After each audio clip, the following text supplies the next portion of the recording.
যদি হঠাৎ পৃথিবী থেকে সব মানুষ একসাথে গায়েব হয়ে যায়, তাহলে কি হবে?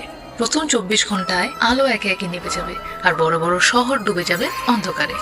আর প্রথম কয়েক সপ্তাহের মধ্যেই বাড়িতে পোষা যত প্রাণী আছে, হয় ওরা পালিয়ে যাবে বা খাবারের অভাবে মারা পড়বে।